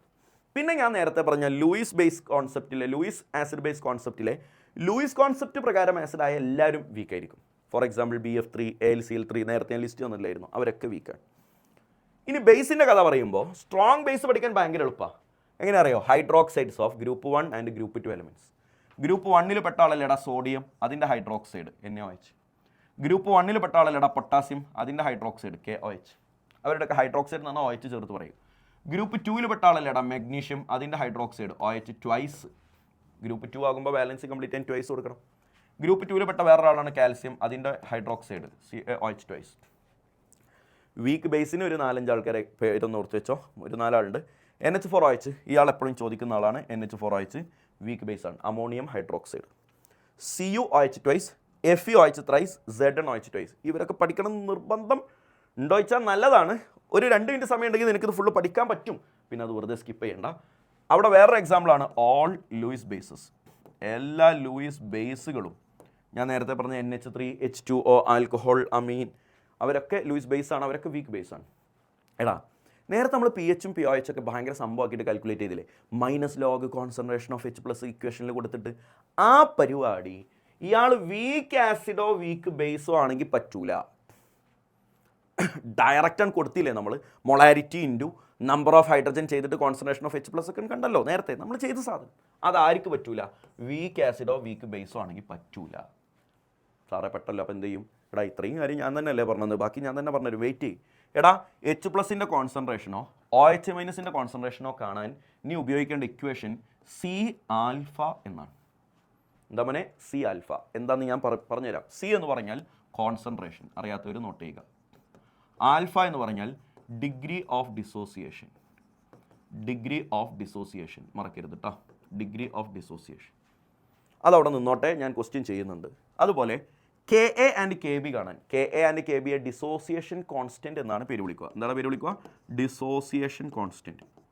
അപ്പോൾ ഒരു ആസിഡ് ആണെങ്കിൽ dissociation constant of acid, that is Ka. Base ആണെങ്കിൽ dissociation constant of base, that is Kb. കാണാനുള്ള equation C∝² എന്നാണ്. ഈ 2 equation സ്കൂളിൽ ചിലപ്പോൾ C∝² / 1 - ആൽഫ എന്ന് ഇട്ടിട്ടുണ്ടാകും. എനിക്കറിയാം അത് രണ്ടാണെന്നൊന്നും വിചാരിക്കരുത്. ആ 1 - ആൽഫ അപ്രോക്സിമേറ്റ്ലി 1 ആയതുകൊണ്ടാണ് C∝² എന്ന് എടുത്തത്. ഈ രണ്ടെണ്ണത്തിനെയും കോമൺലി നമ്മൾ വിളിക്കുന്ന പേരാണ് ഓസ്റ്റ്വാൾഡ്സ് ഡൈല്യൂഷൻ പ്രിൻസിപ്പിൾ. ഓസ്റ്റ്വാൾഡ്സ് ഡൈല്യൂഷൻ പ്രിൻസിപ്പിളാണ് ഈ 2 ഇക്വേഷൻ. ഇനി നമുക്ക് ക്വസ്റ്റ്യൻ ചെയ്ത് നോക്കാം. മുന്നേ calculate pH of 0.001 molar HCN. ഇപ്പോൾ നേരത്തെ ആയിരുന്നെങ്കിൽ നമുക്ക് ഇത്ര പറഞ്ഞാൽ മതിയായിരുന്നു. അപ്പോൾ നമ്മൾ അവിടെ തന്നെ കോൺസെൻട്രേഷൻ ഓഫ് H+ = ഈ മൊളാരിറ്റി ഇൻറ്റു ഇയാളിലെ നമ്പർ ഓഫ് ഹൈഡ്രജൻ വെച്ച് അവിടുന്ന് പരിപാടിയാണ് തീർത്തേനെ. പക്ഷേ ഇവിടെ അത് പറ്റില്ല. കാരണം എന്താ? HCN ഒരു വീക്ക് ആസിഡാണ്. വീക്ക് ആസിഡ് ആകുമ്പോൾ ആ മെത്തേഡ് പ്രകാരം ചെയ്യരുത്. പകരം അയാളുടെ ആൽഫ കൂടി അറിയണം. ആൽഫ അറിയണം. അപ്പോൾ അത് അവരോട് തന്നിട്ടുണ്ട്. പെർസെൻറ്റേജ് ഓഫ് ഡിസോസിയേഷൻ 2% ആണ്. ഈ തന്നത് ആൽഫ അല്ല. ആൽഫ എങ്ങനെയാണെന്ന് അറിയോ? എടാ ആൽഫ എന്ന് പറഞ്ഞാൽ പെർസെൻറ്റേജ് ഡിവൈഡഡ് ബൈ 100 ആണ്. അപ്പോൾ ചിലപ്പോൾ ഡിഗ്രി ഓഫ് ഡിസോസിയേഷൻ എന്നും പറഞ്ഞിട്ടൊരു വാല്യൂ തരികയാണെങ്കിൽ that is alpha. Percentage of dissociation എന്നാണെങ്കിൽ തന്ന വാല്യൂവിനെ 100 കൊണ്ട് ഡിവൈഡ് ചെയ്യണം. അപ്പോഴാണ് കിട്ടുന്നതാണ് ആൽഫ. അപ്പോൾ ഇവിടെ ആൽഫ എത്രയാണ്? തന്ന വാല്യൂ 2 ഡിവൈഡഡ് ബൈ 100 എന്ന് പറഞ്ഞാൽ ഇൻറ്റു 10⁻². അല്ലേ? ഡിവൈഡ് ബൈ 100 എന്ന് പറഞ്ഞാൽ ഇൻറ്റു 10⁻² ആണല്ലോ, താഴെ കാണുന്നതിൻ്റെ മുകളിലിട്ടു. അങ്ങനെയാണെങ്കിൽ ഞാൻ ഓസ്റ്റ്വാൾഡ്സ് ഡൈല്യൂഷൻ പ്രിൻസിപ്പിൾ പ്രകാരം H+ൻ്റെ കോൺസെൻട്രേഷൻ കാണാനാണെങ്കിലും OH- കോൺസെൻട്രേഷൻ കാണാനാണെങ്കിലും ഇക്വേഷൻ എന്താണ്? C∝. C എന്ന് പറഞ്ഞാൽ എന്താ? കോൺസെൻട്രേഷൻ. അതിവിടെ തന്നിട്ടുണ്ട്, മൊളാരിറ്റി, അതാണ് ഈ C. അപ്പോൾ 0.001 എന്നതിനെ 10⁻³ എന്ന് എഴുതി കൂടെ. 0.001 എന്ന് പറഞ്ഞാൽ 10⁻³ ആണല്ലോ. Into alpha. ആൽഫ ഇപ്പോൾ നമുക്ക് കിട്ടി അവിടെ 2 × 10⁻². തമ്മിൽ മൾട്ടിപ്ലൈ ചെയ്തു. 2 × 1 2, 10⁻³ 10⁻², 10⁻5. ഇപ്പോൾ നിനക്ക് ഫൈനൽ കോൺസെൻട്രേഷൻ ഓഫ് H+ കിട്ടി. അല്ലാതെ ഇവിടെ നിന്ന് മാത്രം കോൺസെൻട്രേഷൻ ഓഫ് H+ കാണരുത്, ഇൻറ്റു ആൽഫ കൊണ്ട് മൾട്ടിപ്പിൾ ചെയ്യണം. സോ pH കാണാം -log 2 × 10⁻5 വാല്യൂവിന് ഇട്ട് കൊടുക്കുക, കാൽക്കുലേറ്റർ കൊണ്ട് ചോദിക്കുക, ആൻസർ കിട്ടും 4.7. അപ്പോൾ ഈ ഓസ്റ്റ്വാൾഡ്സ് ഡൈല്യൂഷൻ പ്രിൻസിപ്പിൾ അറിയാതെ വീക്ക് ആസിഡ് ബേസുകളുടെ ഡിസോസിയേഷൻ എന്ത് കാണാൻ പറ്റില്ല? pH കാണാൻ പറ്റില്ല. Salt hydrolysis. സോൾട്ട് എന്ന് പറഞ്ഞാൽ എന്താ? ആസിഡും ബേസും കൂടി ചേർന്നിട്ടുണ്ടാകുന്നതല്ലേ സോൾട്ട്.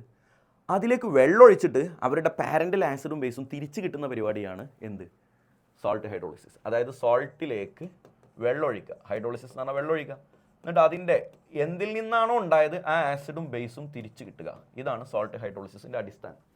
സിമ്പിളാണ്. കണ്ണും കാതും ഹൃദയവും എനിക്ക് തന്നാൽ മതി, ഞാൻ പഠിപ്പിച്ചു തരാം. NaCN is A salt. അതിലേക്ക് വെള്ളമൊഴിക്കുക.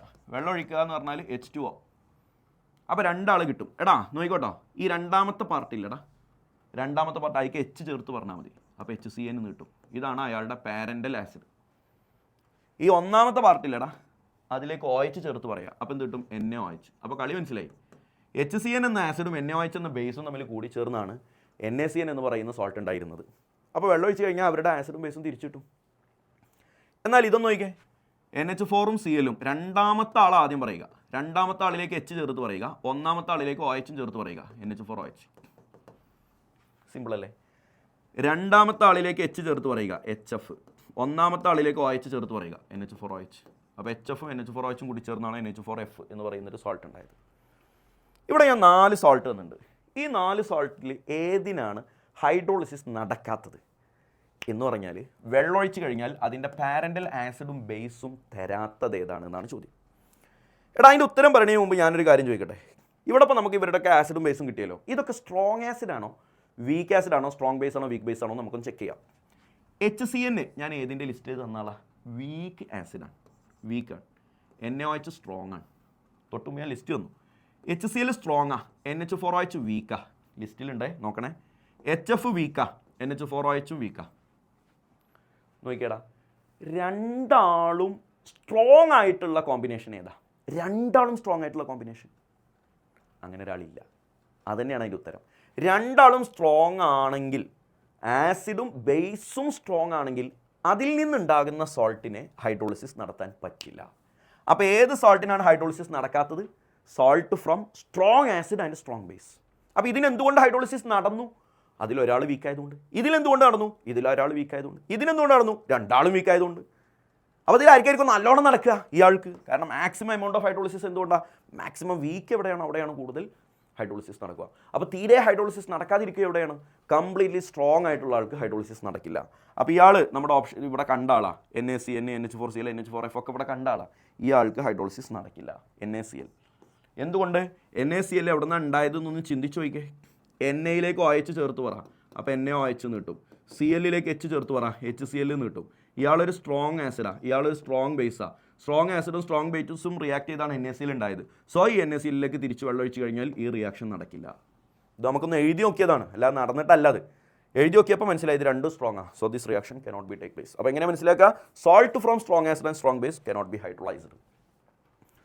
അപ്പോൾ അങ്ങനെ നോക്കുമ്പോൾ സോൾട്ട് 4 വിധമുണ്ട്. ഏതാണ് 4 വിധം?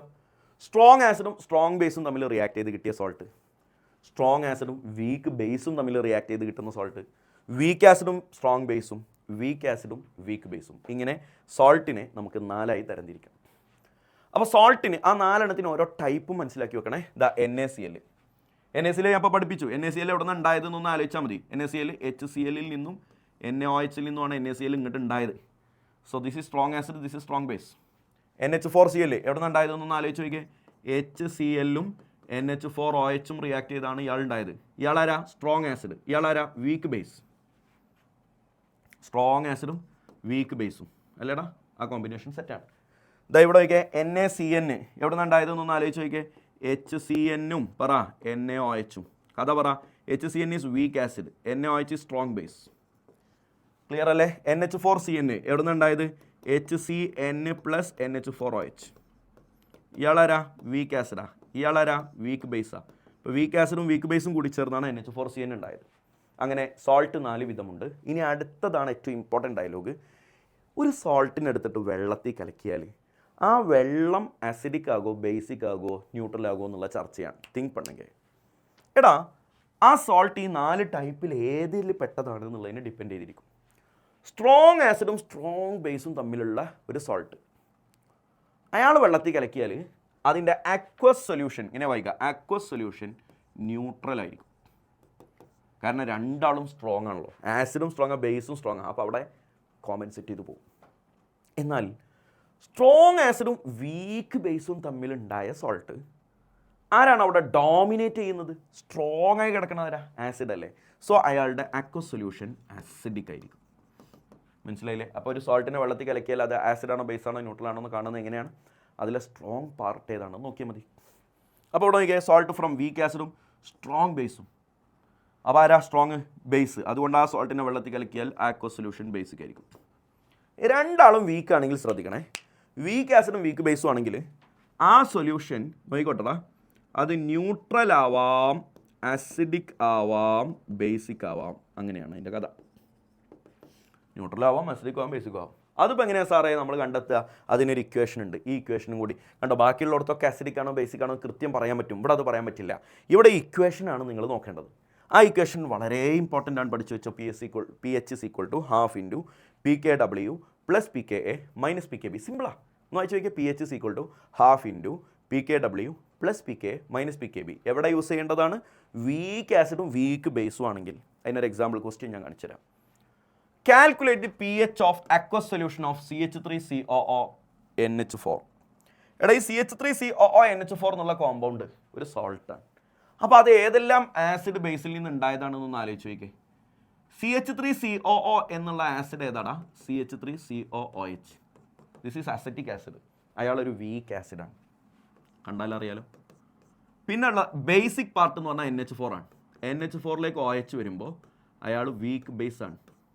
അപ്പോൾ ചിലർക്ക് ഇങ്ങനെ തോന്നുന്നു ആദ്യത്തെ പാർട്ടിൽ എന്നൊക്കെ നിങ്ങൾ നേരത്തെ പറഞ്ഞത് അത് ഓർഗാനിക് ആസിഡ് ആകുമ്പോൾ തിരിഞ്ഞാൽ വരിക. ഓർഗാനിക് ആസിഡിൻ്റെ കേസിൽ അത് വിട്ടേക്ക്. കളിങ്ങൾക്ക് മനസ്സിലായല്ലോ. CH3COO വരെ ആസിഡാണ്. So CH3COH acetic acid is a weak acid. NH4 വരെ ബേസിക് പാർട്ടിൽ നിന്നാണ്. So NH4OH that is a weak base. അപ്പോൾ ഒരു വീക്ക് ആസിഡും വീക്ക് ബേസുമാണ് കിട്ടിയത്.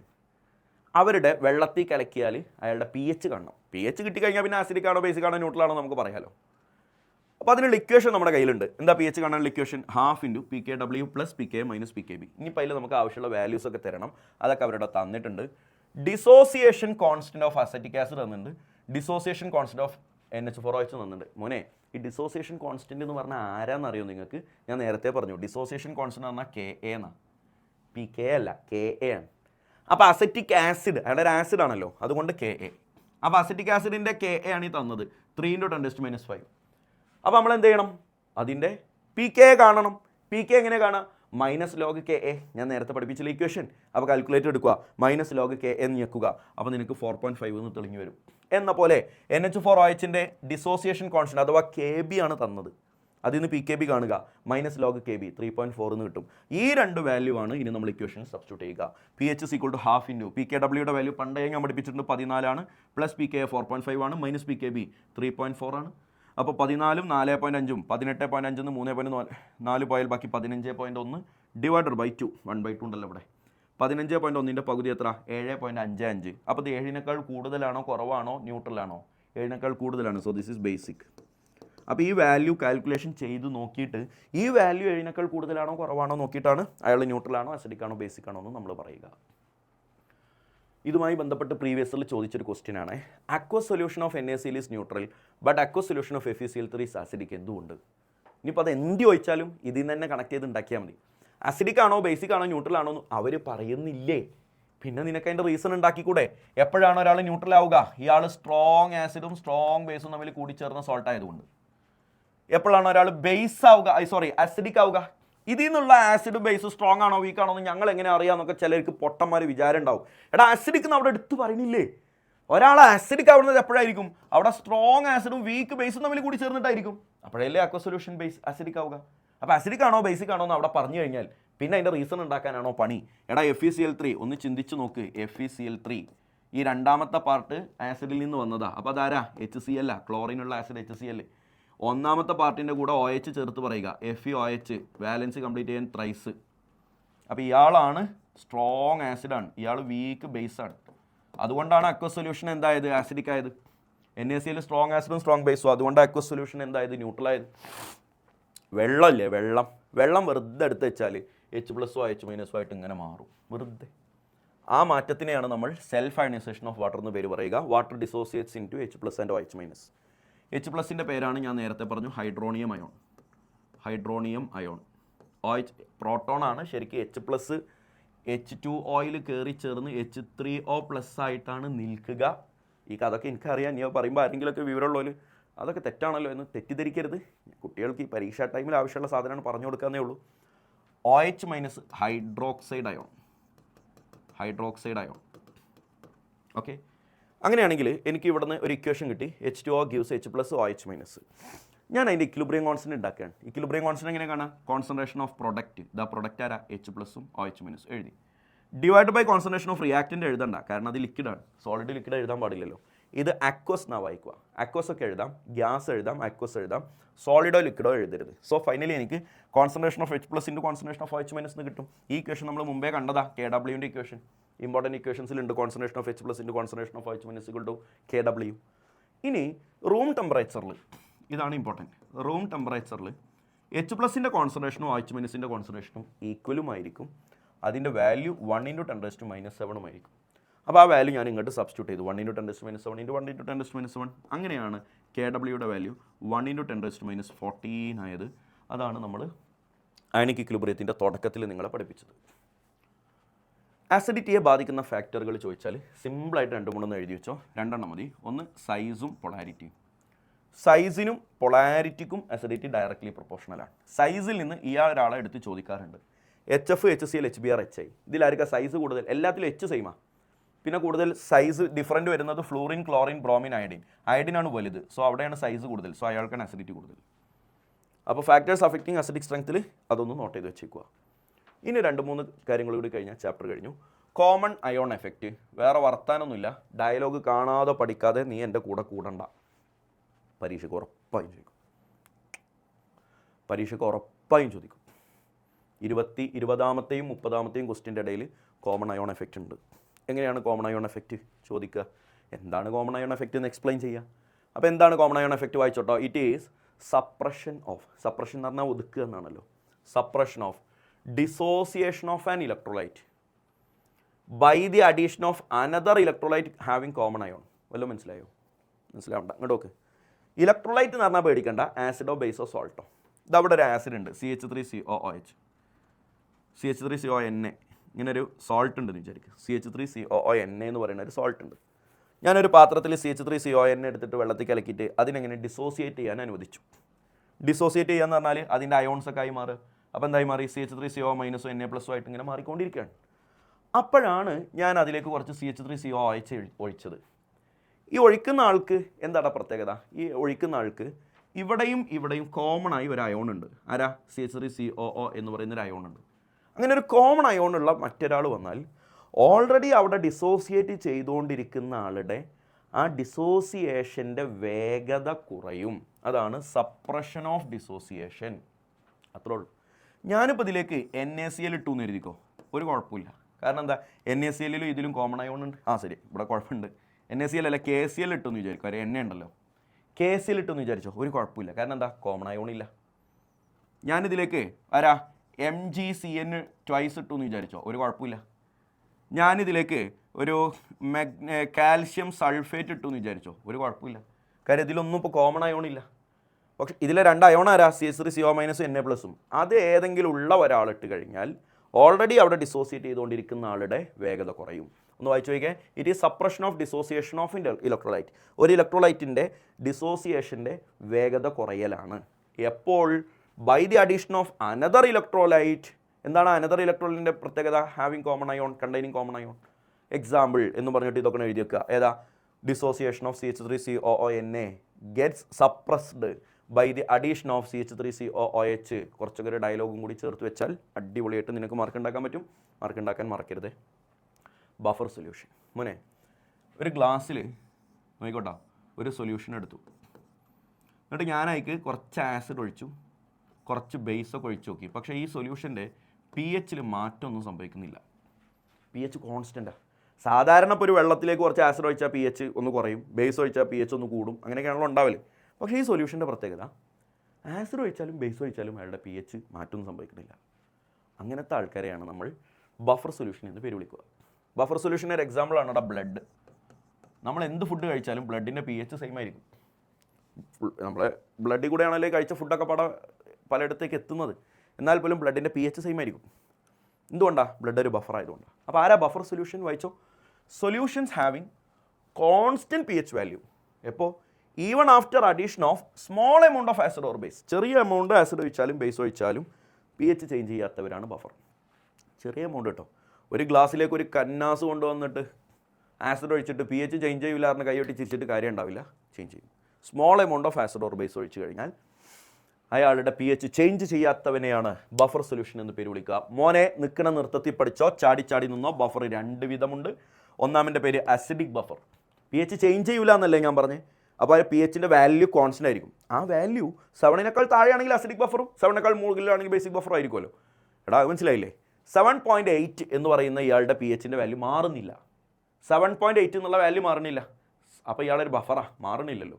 പക്ഷേ ആ 7.8 7 കൂടുതലല്ലേ. So this is A basic buffer. അപ്പോൾ ബേസിക് ബഫർ, ആസിഡിക് ബഫറും ഉണ്ട്. ആസിഡിക് ബഫർ എങ്ങനെ ഉണ്ടാക്കുക? പഠിച്ചോ. Mixer of weak acid and it salt. മറക്കരുത്. എങ്ങനെ ആസിഡിക് ബഫർ ഉണ്ടാക്കാം എന്ന് ചോദിക്കും. എന്താണ് അസിഡിക് ബഫർ എന്ന് ചോദിക്കും, എങ്ങനെ അസിഡിക് ബഫർ പ്രിപ്പയർ ആയെന്നൊക്കെ ചോദിക്കും. പഠിച്ചോ എങ്ങനെ ഉണ്ടാക്കുക. വീക്ക് ആസിഡും അതിൻ്റെ സോൾട്ടും തമ്മിൽ മിക്സ് ആക്കിയാൽ മതി. എടാ ഇഷ്ടപ്പെട്ട വീക്ക് ആസിഡ് പറഞ്ഞോ. എനിക്ക് ഇഷ്ടപ്പെട്ട ആളെ ഞാൻ പറയാം, CH3COOH, acetic acid is A weak acid. അതിൻ്റെ സോൾട്ട് എന്ന് പറഞ്ഞാൽ എച്ച് പോയിട്ട് പകരം വേറെ ആരെങ്കിലും കൊടുത്താൽ മതി, CH3COONA. എച്ച് പോയിട്ട് അവിടെ പോസിറ്റീവ് ചാർജുള്ള വേറെ ആരെങ്കിലും കൊടുത്താൽ മതി. ഇനി ഇതിനെ തന്നെ ഇങ്ങനെയും കാണാം കേട്ടോ, നോക്കിക്കോട്ടോ. CH3COOH വീക്ക് ആസിഡ്, അതിൻ്റെ സോൾട്ട് CH3COO- അങ്ങനെയും കാണാം. അതായത് ആ എച്ച് പോയി പകരം ആരാ വന്നതെന്ന് സ്പെസിഫൈ ചെയ്യാതെ CH3CO- എന്നിങ്ങനെ പറഞ്ഞാലും അത് അതിൻ്റെ സോൾട്ടായിട്ട് പരിഗണിക്കും. This mixer is week acidic buffer. അപ്പോൾ ആരാടാ ബേസിക് ബഫർ? ഇതിന് നേരെ opposite, mixer of weak base and it salt. ഇഷ്ടപ്പെട്ട വീക്ക് ബേസ് പറയാൻ പറഞ്ഞാൽ നല്ലൊരു ശതമാനം ആൾക്കാർ NH4OH പറയും. അതിൻ്റെ സോൾട്ട് പറയാൻ പറഞ്ഞാൽ OH പോയിട്ട് പകരം വേറെ ആൾ ചേർക്കും, NH4Cl. OH പോയിട്ട് പകരം നെഗറ്റീവ് ചാർജുള്ള വേറെ ആൾ ചേർത്ത് കൊടുത്താൽ മതി. ഈ നെഗറ്റീവ് ചാർജുള്ള ആൾ വരുന്നതിന് മുമ്പത്തെ അവസ്ഥയും നമുക്ക് അങ്ങനെ തന്നെ പറയാം, NH4OH+, NH4+. ആ നെഗറ്റീവ് ചാർജുള്ള ആൾ വരുന്നതിന് മുമ്പത്തെ കൗണ്ടർ അയോൺ പാർട്ട്. ഇങ്ങനെ പറഞ്ഞാലും വീക്ക് ബേസ് ആണ്. ബഫറിൽ ഏറ്റവും ടഫാക്കാൻ പറ്റുകയാണെങ്കിൽ അതിൻ്റെ ഇക്വേഷനാണ് ഈ ഇക്വേഷൻ.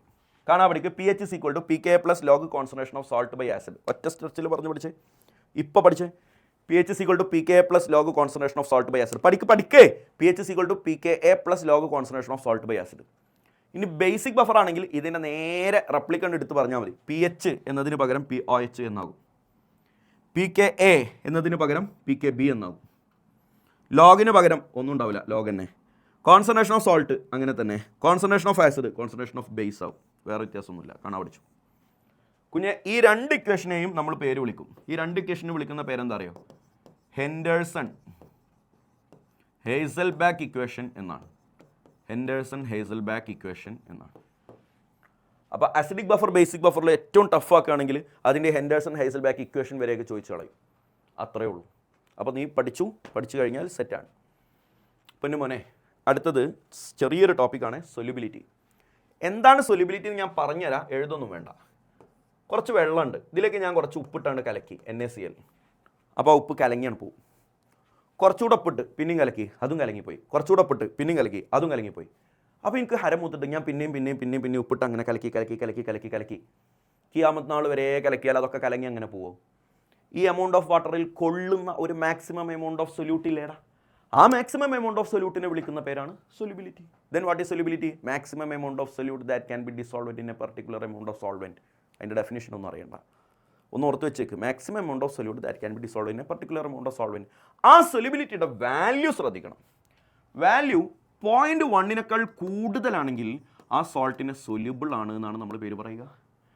0.01 കുറവാണെങ്കിൽ നമ്മൾ അയാളെ കുറിച്ച് സ്പെയറിംഗ്ലി സൊല്യൂബിൾ എന്നാണ് പേര് പറയുക. സ്പെയറിംഗ്ലി സൊല്യൂബിൾ, ആ വാക്ക് കേട്ടിട്ടില്ലേ നിങ്ങൾ? സ്പെയറിംഗ്ലി സൊല്യൂബിൾ ആണ് എന്ന് പറഞ്ഞാൽ ഓൾമോസ്റ്റ് ഇൻസൊല്യൂബിൾ ആണ് എന്നാണ് അർത്ഥം. ഈ 0.1നും 0.01നും ഇടയിലാണെങ്കിൽ നമ്മൾ അതിനെ സ്ലൈറ്റ്ലി സൊല്യൂബിൾ എന്നാണ് പേര് പറയുക. സ്ലൈറ്റ്ലി സൊല്യൂബിൾ കഴിഞ്ഞു. ചിലപ്പോൾ സ്കൂളിൽ നിങ്ങൾ ആദ്യം ഇത് പഠിച്ചിട്ട് പിന്നെ ഇത് എഴുതിയിട്ടുണ്ടാവുക, അതുകൊണ്ട് ആ ഓർഡറാണ് അങ്ങനെ ഓർക്കരുത് കേട്ടോ. ഒന്നാമത്തെ സൊല്യൂബിൾ, പിന്നെ സ്ലൈറ്റ്ലി സൊല്യൂബിൾ, പിന്നെ സ്പെയറിംഗ്ലി, അങ്ങനെ ഓർത്ത് വെക്കരുത്. ആ വാല്യൂ തന്നെ നോക്കണം. സ്പെയറിംഗ്ലി സൊല്യൂബിൾ എന്ന് പറഞ്ഞാൽ ഓൾമോസ്റ്റ് ഇൻസൊല്യൂബിൾ ആണ്. സോ 0.01 കുറവാണ്. അതിൻ്റെ ഇടയിലാണെങ്കിലാണ് സ്ലൈറ്റ്ലി സൊല്യൂബിൾ ഓർത്ത് വെച്ചു. സൊല്യൂബിലിറ്റി അറിയാമെങ്കിൽ സൊല്യൂബിലിറ്റി പ്രൊഡക്റ്റ് മസ്റ്റ് ട്രൈ ഐറ്റമാണ്. ബൺമസ്ക ടൈപ്പാണ് ബൺമസ്ക. ഓക്കെ, എന്താണ് മസ്റ്റ് ട്രൈ, നിർബന്ധമായും പഠിക്കണം. സൊല്യൂബിലിറ്റി പ്രൊഡക്റ്റ് KSP, സോൾട്ടിനനുസരിച്ച് സൊല്യൂബിലിറ്റിയുടെ ഇക്വേഷൻ മാറും. നോക്കുമ്പോൾ NaCl ഒരു സോൾട്ട് തന്നിട്ട് അതിൻ്റെ സൊല്യൂബിലിറ്റി പ്രൊഡക്റ്റ് കാൽക്കുലേറ്റ് ചെയ്യാൻ പറഞ്ഞാൽ ഇതാണ് മെത്തേഡ്. പഠിച്ചോ. ഇതിന് എളുപ്പവഴിയൊക്കെ ഉണ്ട് കേട്ടോ. എൻട്രൻസിന് ഭയങ്കര സിമ്പിൾ എളുപ്പവഴിയുണ്ട്. ഇങ്ങനെയൊക്കെ എഴുതി കോംപ്ലിക്കേറ്റഡ് ആക്കേണ്ട ഒരാവശ്യമില്ലാത്ത എളുപ്പവഴിയുണ്ട്, പഠിപ്പിച്ചിട്ടുണ്ട് എൻട്രൻസിന്. ഇപ്പോൾ നോക്ക്, NaCl ഡിസോസിയേറ്റ് ചെയ്താൽ Na+ഉം Cl- അല്ലേ മാറുക. Na+ എത്ര ഉണ്ട്? 1. Cl- 1. അതുകൊണ്ട് ഞാനിവിടെ ഇവിടെ S എന്ന് ഇട്ടു. അതുവരെയുള്ള സ്റ്റെപ്പ് എല്ലാത്തിലൂടെ ഒന്ന് കണ്ണോടിച്ചേ. MgCl2 Mg2+ഉം 2Cl- ആകും. അപ്പോൾ ഇവിടെ ഇതിൻ്റെ എണ്ണം 1 ആയതുകൊണ്ട് S, ഇതിൻ്റെ എണ്ണം 2 ആയതുകൊണ്ട് 2S. AlCl3 Al3+ഉം 3Cl- ആയിട്ടാണ് മാറുന്നത്. Alൻ്റെ എണ്ണം 1 S, Cl-ൻ്റെ -3, Cl- ഉണ്ടല്ലോ, അപ്പോൾ 3S.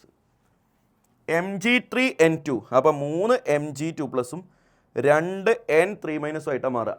ഇനി അത് എങ്ങനെ ആയി മാറുക എന്നുള്ള എണ്ണങ്ങൾക്ക് ഇവിടെ ഉണ്ടല്ലോ. ചാർജിനിപ്പോൾ കിട്ടിയില്ല എന്നുണ്ടെങ്കിൽ അതാണ് അവിടെ സ്കിപ്പ് ചെയ്തേക്ക്. വിവരമില്ല എന്നുള്ള മനസ്സിലാവുമെങ്കിലും മാർക്ക് ഫുള്ളായിട്ട് പോകില്ല. അപ്പോൾ ഇവിടെ 3s ഇവിടെ 2s. ആ എണ്ണ വരെ മനസ്സിലായില്ലേ? ഇനി പരിപാടി കഴിഞ്ഞു. KSP എങ്ങനെ കാണുക? എടാ ഇക്വിലിബ്രിയം കോൺസ്റ്റന്റ് എങ്ങനെ കാണാം? കോൺസെൻട്രേഷൻ ഓഫ് പ്രൊഡക്റ്റ് ഇതാ ചാർജുള്ള ഇവനൊക്കെ എഴുതുക. Concentration of Na+ into concentration of Cl- divided by concentration of reactant. ഇവിടുത്തെ എല്ലാ റിയാക്റ്റൻറ്റും സോൾട്ടുകളാണ്. സോ എല്ലാ റിയാക്റ്റൻറ്റും സോളിഡ് ആണ്. അപ്പോൾ ഇവിടെ റിയാക്റ്റൻറ്റിൻ്റെ പാർട്ട് ഉണ്ടാവില്ല. Na+ൻ്റെ കോൺസെൻട്രേഷൻ എസ്, Cl- കോൺസെൻട്രേഷനും S, S into S. So KSP = S². Clear അല്ലേ? Mgcl2. So concentration KSP = concentration of Mg2+ into concentration of Cl- എന്തുകൊണ്ടാണ് 2 വന്നത്? ഇവിടെ സ്റ്റോയിഷ്യോമെട്രിക് കോഎഫിഷ്യന്റ് 2 ഉള്ളതുകൊണ്ട്. കളി മനസ്സിലായില്ലേ? ഇനി കോൺസെൻട്രേഷൻ സബ്സ്റ്റിറ്റ്യൂട്ട് ചെയ്യും. Mg2+ എത്ര? S ഇൻറ്റു Cl- എത്ര? 2s all raised to 2. ഡീലല്ലേ മോനെ? സോ എസ് ഇൻറ്റു 2ൻ്റെ സ്ക്വയർ 4s പിന്നെ 2 4s³ I mean 4s raised to 2.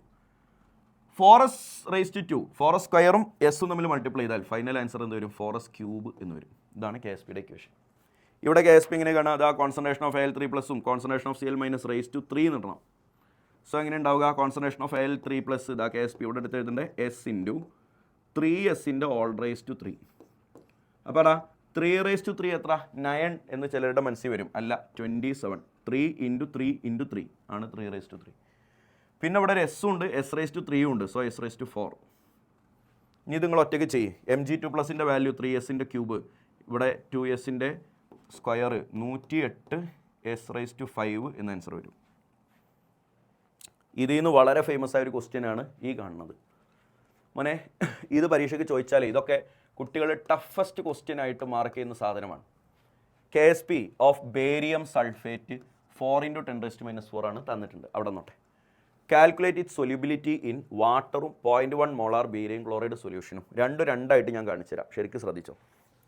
A വാട്ടറിലാണല്ലോ, വെള്ളത്തിൽ ഒരു പ്രശ്നമില്ല. നേരത്തെ ഈ പറഞ്ഞ പോലെ തന്നെ ബേരിയം 2 ബേരിയം സൾഫേറ്റിൻ്റെ ഡിസോസിയേഷൻ പറഞ്ഞേ Ba2+ഉം SO4 ഈ ഓക്സിജൻ 4 എണ്ണൊക്കെ പാടെ സെപ്പറേറ്റ് ആവില്ല കേട്ടോ.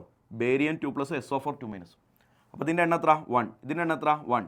അപ്പോൾ ഇത് എത്ര എഴുതുക? S. ഇത് എത്ര എഴുതുക? S. സോ KSP = പറ S into S S². Concentration of Ba2+ into concentration of SO4 so KSP നമുക്ക് അറിയാം, S ആണ് അറിയേണ്ടത്. അപ്പോൾ S എങ്ങനെ കാണാം? Root of KSP that is = root of 4 × 10⁻². Root of 4 2 10⁻²ൻ്റെത് 10⁻1. ഇത് കഴിഞ്ഞു. ഇത് സിമ്പിളാണ്, വെള്ളത്തിലുള്ളത് സിമ്പിളാണ്. ഇതാണ് ഞാൻ പറഞ്ഞത്. നോക്കിക്കോട്ടടാ, ഇവിടെ വെള്ളത്തിലാണ് ആദ്യം ബേരിയം സൾഫേറ്റ് കലക്കിയത്. രണ്ടാമത് എവിടെ കലക്കണേ? 0.1 മോളാർ ബേരിയം ക്ലോറൈഡ് ആദ്യമേ ഉള്ള ഒരു സൊല്യൂഷനിലാണ് കലക്കണതെങ്കിൽ ചെറിയൊരു വ്യത്യാസമുണ്ട്. എടാ ബേരിയം സൾഫേറ്റ് ഡിസോസിയേറ്റ് ചെയ്താൽ Ba2+ഉം SO4 ആയി മാറും. SO4 ഇവിടെ എത്ര ഉണ്ട്? 1. അപ്പോൾ ഞാനിവിടെ S എന്ന് എഴുതും. ബേരിയം എത്ര ഉണ്ട്? 1. അപ്പോൾ ഞാനിവിടെ S എന്ന് എഴുതൂല, പകരം 0.1 എന്ന് എഴുതും. ആ എന്താ എടാ മോനെ, ഇവിടെ 0.1 മോളാർ ബേരിയം ക്ലോറൈഡ് അല്ലേടാ. ആ ബേരിയം ക്ലോറൈഡിലും നമ്മൾ എടുത്ത ബേരിയം സൾഫേറ്റിലും കോമൺ ആയി ഒരാളില്ലേ? അതാരാ? ബേരിയം. അപ്പോൾ ഒരു കോമൺ ആയിട്ടുള്ള അയോൺ ഉണ്ടെങ്കിൽ ക്വസ്റ്റ്യനിൽ തന്ന ഈ വാല്യൂ വേണം അയാളുടെ കോൺസെൻട്രേഷൻ ആക്കിയിട്ട് എഴുതാൻ. അല്ലാതെ S എടുക്കാൻ പാടില്ല. ക്വസ്റ്റ്യനിൽ തന്ന വാല്യൂ എടുക്കണം. സോ ഇനി ഇവിടെ നമുക്ക് KSP എങ്ങനെ കാണുക? Concentration of Ba2+ into concentration of SO4 ഇങ്ങനെയല്ല ഇക്വേഷൻ. Ba2+ൻ്റെ കോൺസെൻട്രേഷൻ 0.1, SO4ൻ്റെ കോൺസെൻട്രേഷൻ S. KSPയുടെ വാല്യൂ അറിയാം 4 × 10⁻⁴.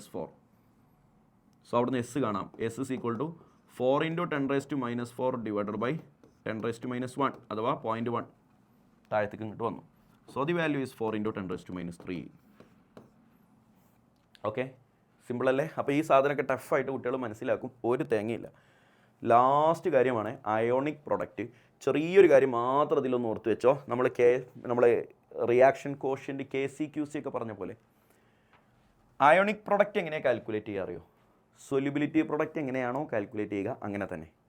നമ്മൾ നേരത്തെ അങ്ങനെ QC കുറിച്ച് സംസാരിച്ചില്ലേ? അപ്പോൾ എങ്ങനെ കാൽക്കുലേറ്റ് ചെയ്യാമെന്നൊന്നും നിങ്ങൾ അറിയണ്ട, അതിൻ്റെ ഡീറ്റെയിൽഡ് ആയിട്ടുള്ള കാൽക്കുലേഷനിലേക്കൊന്നും പോകണ്ട. എപ്പോഴാണ് അയണിക് പ്രൊഡക്റ്റ് സൊല്യൂബിലിറ്റി പ്രൊഡക്റ്റിനേക്കാൾ കൂടുതലായാലും എന്ത് സംഭവിക്കും? കുറവായാൽ എന്ത് സംഭവിക്കും? ഈക്വൽ ആണെങ്കിൽ എന്താ സംഭവിക്കുക? അയോണിക് പ്രൊഡക്റ്റ് സൊല്യൂബിലിറ്റി പ്രൊഡക്റ്റിനേക്കാൾ കൂടുതലാണെങ്കിൽ അവിടെ പ്രസിപ്പിറ്റേഷൻ നടക്കും. അപ്പോഴാണ് അവിടെ പ്രസിപ്പിറ്റേറ്റ് ഉണ്ടാവുക.